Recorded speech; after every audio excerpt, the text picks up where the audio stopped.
ये स्टूडेंट शुरू करते हैं कक्षा 11 की गणित। आइए अब बात कर लेते हैं गणित के पाठ्यक्रम की। पहला चैप्टर है आपके पास समुच्चय, जिसको हम बोलते हैं सेट।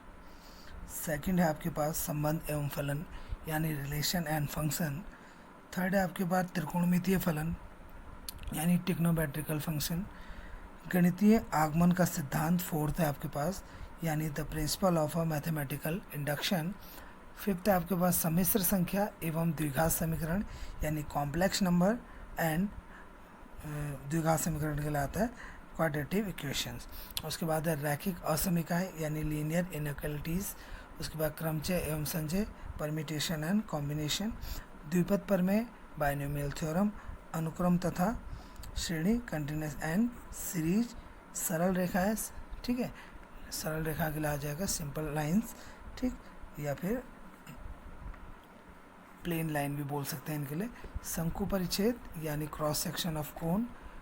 त्रिविमीय ज्यामिति का परिचय यानी इंट्रोडक्शन ऑफ 3 डायमेंशन ज्योमेट्री। सीमा और अवकलज यानी लिमिट्स एंड कैलकुलस। गणितीय विवेचन यानी मैथमेटिकल रीजनिंग। सांख्यिकी यानी स्टैटिस्टिक्स। और लास्ट में आता है आपका 16वां चैप्टर प्रायिकता यानी प्रोबेबिलिटी। ठीक, ये तो था आपका पूरा पाठ्यक्रम कक्षा 11 की गणित का।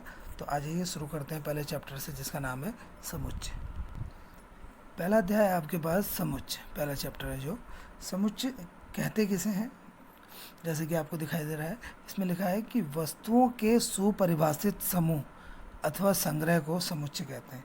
यानी a set is a well defined collection of object, यानी किसी भी ऑब्जेक्ट, किसी भी वस्तु का सुपरिभाषित संग्रह जो होता है, संग्रह यानी इकट्ठा करके रखा हुआ, या फिर कहीं पर भी एक साथ बहुत सारी चीज़ें नज़र आती हैं आपको। जैसे दैनिक जीवन में अगर संग्रह की बात करें तो ताश की गड्डियों का संग्रह होता है, ठीक, और व्यक्तियों की भीड़ का संग्रह कह सकते हैं आप, या फिर क्रिकेट टीम, फुटबॉल टीम, इनमें क्या है, खिलाड़ियों का जो संग्रह है ये दैनिक जीवन में। उसी प्रकार गणितीय जीवन में भी यानी मैथमेटिकल रीजन में भी कुछ ऐसे संग्रह पाए जाते हैं, जैसे सम संख्याओं का संग्रह, विषम संख्याओं का संग्रह, प्राकृतिक संख्याओं का संग्रह, धन पूर्णांकों का संग्रह, ऋण पूर्णांकों का संग्रह, इस तरह से त्रिभुजों का संग्रह, चतुर्भुजों का संग्रह, सो मैनी मोर, मतलब और भी बहुत सारे हो सकते हैं।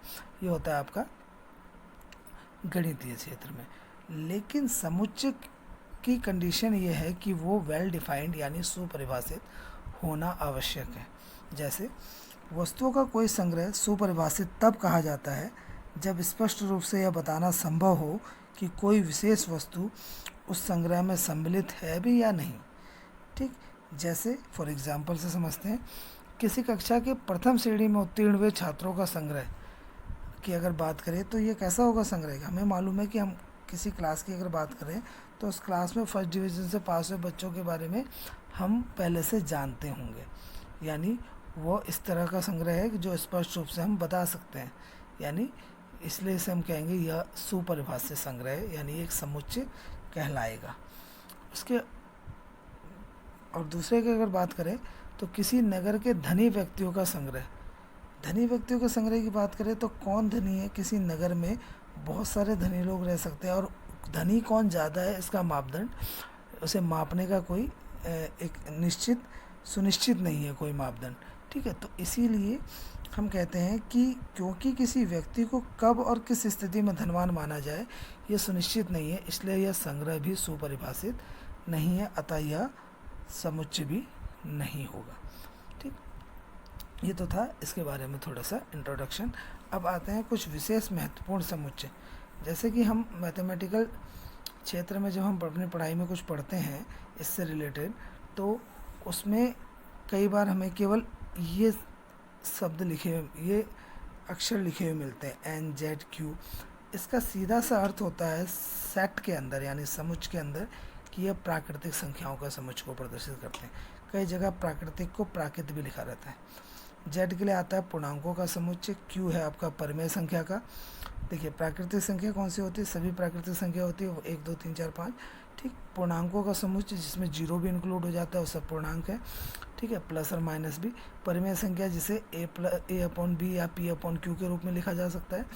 वास्तविक संख्या है, जैसे आगे आप पढ़ेंगे ए प्लस आई बी, तो इसमें ए वास्तविक संख्या है, आई बी ये क्या है, इमेजिनरी यानी काल्पनिक संख्या हो जाती है।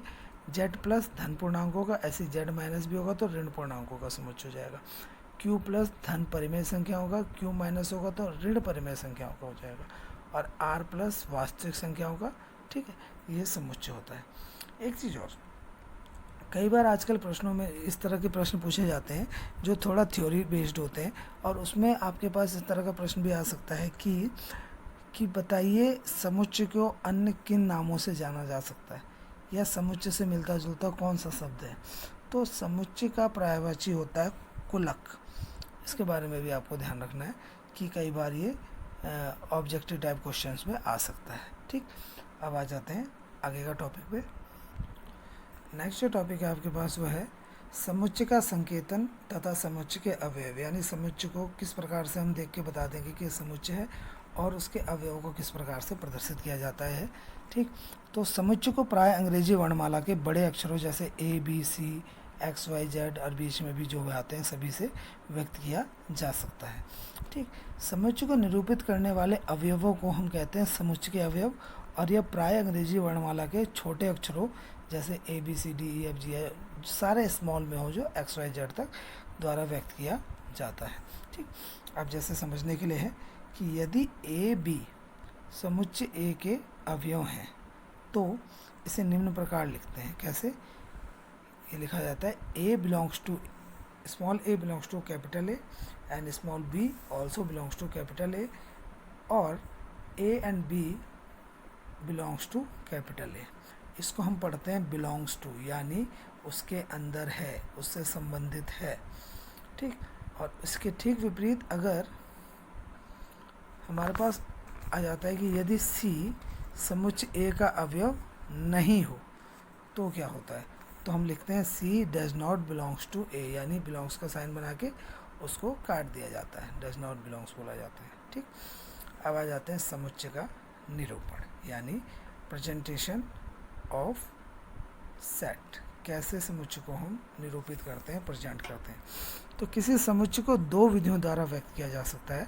पहली आती है रोस्टर विधि, या इसे सूची या सारणीबद्ध विधि भी कहते हैं, और सेकंड आती है समुच्चय निर्माण विधि। ठीक है, जिसे गुण विधि भी कहा जाता है। ठीक, तो सबसे पहले पहली विधि की बात कर रहे हैं, रोस्टर विधि। रोस्टर विधि में, इस विधि में समुच्चय के प्रत्येक अवयव को सूचीबद्ध करते हैं, यानी एक सीरीज बनाते हैं, उसकी लाइन से रखते हैं। ठीक, और प्रत्येक अवयव को एक दूसरे से पृथक करने के लिए बीच में अल्प विराम, अर्ध विराम, या इसे हम बोलते हैं कॉमा का भी प्रयोग करते हैं। सभी अवयवों को मचले कोष्ठक के अंदर रखा जाता है। किसी भी अवयव को एक से अधिक बार नहीं लिखा जाता है। जैसे सपोज दैट स्कूल में डबल ओ आता है, लेकिन इसके अक्षरों का अगर समुच्चय लिखेंगे तो SCHOL लिखेंगे केवल।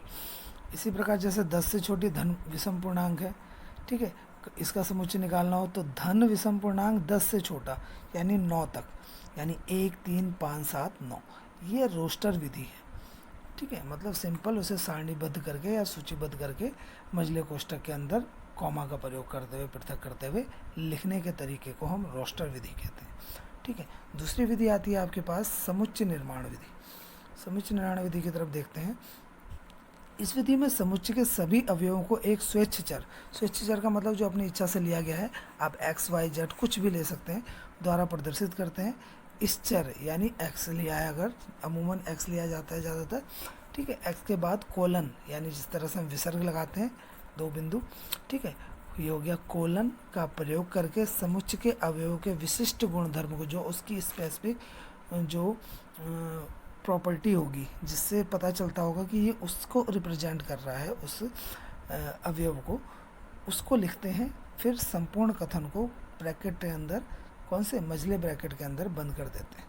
ठीक, सपोज दैट एग्जाम्पल, जैसे कि अभी थोड़ी देर पहले आपको एक क्वेश्चन मैंने बोला था कि 10 से छोटी धन विषम पूर्णांकों का समुच्चय 1 3 5 7 9, लेकिन इसी को अगर समुच्चय निर्माण विधि में लिखेंगे तो किस तरह से लिखेंगे, देखिए 10 से छोटी धन विषम संख्याओं का समुच्चय। ठीक है, यानी x कोलन को हम जहाँ पढ़ सकते हैं या जो कि पढ़ सकते हैं, एक्स इज यदि या जहाँ एक एक्स एक विषम, कैसा विषम, धन विषम संख्या है और x इज लेस देन 10, यानी जो x है उसका मान 10 से भी छोटा है। ठीक, यानी 10 से छोटा कौन कौन हो सकता है विषम संख्या में? 1 3 5 7 9, जो कि अभी था। बस ये तरीका इस तरह से, इसी को बोलते हैं समुच्चय निर्माण विधि। सेकंड आता है अंग्रेजी वर्णमाला के स्वरों का समुच्चय। x जहाँ x एक अंग्रेजी वर्णमाला का स्वर है, जो कि क्या होता है आपको पता है, ए आई ई ओ और यू होता है ना। तो ये सब, ये तो रोस्टर फॉर्म लिखी मैंने नीचे, लेकिन अगर इसी को, ये रोस्टर फॉर्म है, ठीक है, और ये वाला है समुच्चय निर्माण विधि। ठीक है, इस तरीके से लिखा जाता है। तो ये था समुच्चय निर्माण विधि के बारे में। अब कभी कभी एक प्रश्न ये भी आता है कि क्या अगर हम अवयवों के क्रमों को बदल दें तो क्या वो गलत हो जाएगा? तो रोस्टर विधि में अवयवों को किसी भी क्रम में लिखा जा सकता है। जैसे ए है 1 2 3 4, तो आप इसमें 2 3 4 1 लिख सकते हैं, 1 3 2 4, 4 3 2 1 या 2 1 3 4, और इसी तरीके से जितने भी बनेंगे आप लिख सकते हैं। क्योंकि समुच्चय निर्माण विधि में क्रम होता ही नहीं है, उसमें एक स्टेटमेंट होती है, यानी एक कथन होता है, तो इसलिए उसमें यह नहीं होगा। लेकिन रोस्टर विधि में आप अवयव का क्रम को बदल सकते हैं। अब आ जाते हैं कुछ उदाहरण में। पहला उदाहरण है एनसीईआरटी बुक का पहला उदाहरण कि सभी समीकरण x² प्लस x माइनस 2 बराबर 0 का हल समुच्चय रोस्टर रूप में लिखना है। यानी x² प्लस x माइनस 2 का पहले सॉल्व करना है। तो आपको पता है ये 1 है, 1 2 जा 2, 2 के ऐसे गुणनखंड करने हैं कि घटाकर 1 आए, तो यानी 2 1 जा 2 और 2 में से 1 गया, 1 आ गया। ठीक है, तो इसलिए 2x माइनस एक्स लिखेंगे हम यहाँ पर, ये लिख दिया। x² plus 2x minus x minus 2 equals to 0, यहाँ पे x कॉमन लिया तो x प्लस 2 आ गया, यहाँ पे -1 कॉमन लेंगे तो x प्लस 2 आएगा, x प्लस 2 ये हो गया, और ये x माइनस 1। अगर x प्लस 2 इक्वल्स टू 0 तो x इक्वल्स टू -2, और if x minus 1 equals to 0 तो x बराबर 1। ठीक है, तो इसलिए इसका रोस्टर रूप हो जाएगा -2, 1 इन ब्रैकेट। ठीक है, मझले ब्रैकेट के अंदर। ठीक है, ये था आपका पहला उदाहरण। इसी तरह से दूसरे उदाहरण की तरफ चलते हैं। देखिए, जैसे दूसरा उदाहरण है कि समुच्चय x जहाँ x एक धन पूर्णांक है और x² इज लेस देन 40 को रोस्टर रूप में लिखिए। तो देखिए, प्रतिबंध हमें दिया क्या है, x² इज लेस देन 40। तो x एक क्या है, धन पूर्णांक है। धन पूर्णांक क्या क्या हो सकते हैं, 1 2 3 4 5 एंड सो ऑन। ठीक है, लेकिन इन धन पूर्णांकों का स्क्वायर यानी x² जो होगा वो 40 से कम होना चाहिए। तो करके देखते हैं, जब x बराबर 1 होगा तो 1 जो कि 40 से कम है, x इक्वल्स टू 2 होगा तो 2 2 जा 4, x इक्वल्स टू 3 3 3 जा 9, x इक्वल्स टू 4 4 4 जा 16, x इक्वल्स टू 5 5 5 जा 25 यानी 25, और 6 तो 6 छक्का 36, 7 7 से तो 49। देखिए, यहाँ तक 36 तक 40 से छोटा था, लेकिन 49 40 से बड़ा है। It does not is greater than, it is a less than 40। ठीक है, ये क्या है, जो 49 है वो क्या है, बड़ा है, सॉरी ग्रेटर देन है किससे, 40 से, ये लेस देन था सारे। ठीक है, तो यानी जो 40 से कम है उतने कितने आ रहे हैं, केवल x की वैल्यूज़ 6 तक आ रही है। तो इसलिए इसका रोस्टर रूप हो जाता है 1 2 3 4 5 एंड 6। ये हो गया इसका रोस्टर रूप। ठीक, देखिए एक उदाहरण और, तीसरा उदाहरण कि समुच्चय A इक्वल्स टू 1 4 9 16 25 और सो ऑन को समुच्चय निर्माण के रूप में लिखना है। यानी ये रोस्टर विधि है, इसको हमने समुच्चय निर्माण के रूप में लिखना है। तो एक चीज़ जरा हम थोड़ा रफ में देख लेते हैं कि ये है क्या। देखिए, इसके जो अवयव हैं वो क्या क्या हैं, ये तो खैर हम यहाँ भी लिख सकते हैं कि समुच्चय के अवयव जो यहाँ रखे हैं हमारे पास वो है 1 4 9 16 25 और सो ऑन। ठीक है, अब देखो यहाँ देखा जाए तो प्राकृतिक संख्याएं क्या क्या होती हैं, शुरुआत से 1 2 3 4 5 डैश डैश डैश। अगर इस प्राकृतिक संख्याओं को मैं n से डिनोट करूँ तो ये n इक्वल्स टू हो जाएगा। ठीक है, n इक्वल्स टू हो जाएगा, यानी n equals to 1 2 3 4 5 and so n। अगर मैं इसका वर्ग कर दूँ तो इन सब का वर्ग हो जाएगा।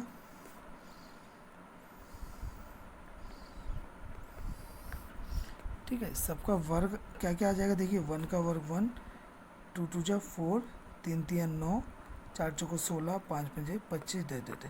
तो ये देखा जाए तो हमारे पास रोस्टर फॉर्म के अवयव हैं, यानी ये सब क्या है, ये किसी प्राकृतिक संख्या के वर्ग हैं। तो हम यहाँ पर लिख सकते हैं क्योंकि ए के अवयव सभी प्राकृतिक संख्याओं के वर्ग हैं, अतः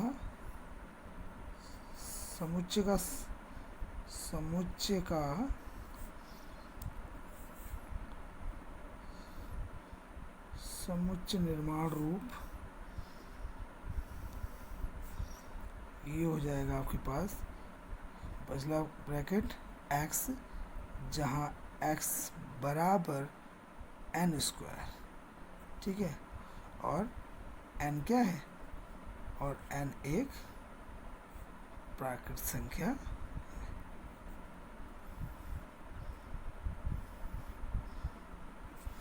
ठीक है। इस तरीके से ये हो जाएगा, या फिर आप ऐसे भी लिख सकते हैं x, जहाँ x एक प्राकृतिक संख्या का वर्ग है, ठीक है, यहाँ पे n है प्राकृतिक संख्या, वर्ग मैंने लिखा लिया। या फिर आप ऐसे भी लिख सकते थे, और x एक प्राकृतिक संख्या का वर्ग है, संख्या का वर्ग, ये भी आपका आंसर है। तो इस तरीके से ये था आपके पास तीसरा उदाहरण।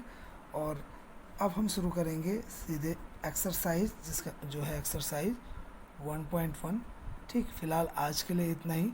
उम्मीद है आप लोगों को समझ आया होगा, और जो भी परेशानी हो उसको एक बार और समझने का, ठीक है। और उसको समझने के लिए हम एक्सरसाइज को करते हैं, तो नेक्स्ट चैप्टर में या नेक्स्ट लेक्चर में हम एक्सरसाइज करेंगे। तो आज के लिए बस इतना ही। Thank you.